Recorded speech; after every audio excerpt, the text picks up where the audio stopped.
Pregnancy के दौरान कौन सी सब्जी खानी चाहिए और कौन सी सब्जी नहीं खानी चाहिए, ये जानकारी होना बहुत ज़्यादा ज़रूरी है, क्योंकि कई बार इन सब्जियों की वजह से प्रीमेच्योर डिलीवरी हो जाती है या फिर मिसकैरेज हो जाता है। और अगर आप कुछ सब्जियों को अवॉइड कर भी दें लेकिन कुछ चीज़ों को ध्यान ना दें तो नॉर्मल सब्जियों के साथ भी आपको प्रेगनेंसी के दौरान काफ़ी दिक्कतें आ सकती हैं। तो आपको इसके बारे में जानकारी होना बहुत ज़्यादा ज़रूरी है। इसीलिए आज की इस वीडियो में मैं आपको ऐसी 4 सब्जियां बताऊंगा जो कि आपको प्रेगनेंसी के दौरान अवॉइड करनी चाहिए, और कुछ टिप्स भी बताऊंगा कि इन कंडीशंस में आपको नॉर्मल सब्जियों को भी अवॉइड करना चाहिए। तो आप इस वीडियो को एंड तक जरूर देखें। वीडियो पसंद आए तो वीडियो को लाइक करके चैनल को सब्सक्राइब करके बेल नोटिफिकेशन को ऑल पर जरूर सेट कर दें। चलिए शुरू करते हैं आज के इस वीडियो को और बात करते हैं कि कौन सी सब्जियां आपको बिल्कुल अवॉइड करनी चाहिए। देखिए 4 सब्जियां तो मैं अभी आपको बताऊंगा ही जिनको कि आपको अवॉइड करना है। इनके अलावा भी अगर कोई सब्जी खाने के बाद आपको गैस, ब्लोटिंग ऐसी प्रॉब्लम हो रही है तो वो सब्जियां आपको अवॉइड करनी चाहिए। अगर किसी सब्जी से आपको एलर्जी है तब तो आपको वो सब्जी लेनी ही नहीं है, पर अगर आपको नॉर्मली भी किसी सब्जी से अगर ब्लोटिंग हो रही है, जैसे छोले है, छोले से आपको ब्लोटिंग हो रही है, गैस बन रही है, तो आपको प्रेगनेंसी में छोले अवॉइड कर देने चाहिए। राजमा के साथ हो रहा है तो राजमा को अवॉइड कर देना चाहिए। ऐसी कोई भी सब्जी नहीं खानी जिससे गैस और ब्लोटिंग हो। अब बात करते हैं उन 4 सब्जियों की जो कि आपको प्रेगनेंसी के दौरान बिल्कुल नहीं खानी है, बिल्कुल अवॉइड करनी है। तो सबसे पहली सब्जी है ड्रमस्टिक। ड्रमस्टिक यानी कि सहजन की फली।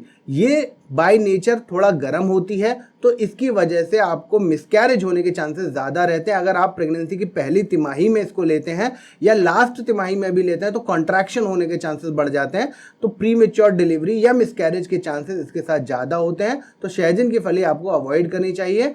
दूसरी सब्जी जो आपको बिल्कुल अवॉइड करनी चाहिए वो है बैंगन। बैंगन वैसे आप चाहें तो थोड़ा बहुत कम क्वांटिटी में खा सकते हैं, लेकिन प्रेगनेंसी की तीसरी तिमाही में आपको इसको बिल्कुल नहीं लेना है। पहली और तीसरी तिमाही में आपको ये सब्जियां अवॉइड करनी है। दूसरी तिमाही में आप ये सब्जी फिर भी खा सकते हैं, लेकिन वही अगर आपको गैस हो रहा है तो प्रेगनेंसी की दूसरी तिमाही में भी अवॉइड कीजिए। तीसरी और पहली में इसलिए अवॉइड करना है क्योंकि ये भी कॉन्ट्रैक्शन जनरेट करती है यूट्रस में, तो उसकी वजह से आपको मिसकैरेज या फिर प्रीमेच्योर डिलीवरी हो सकती है।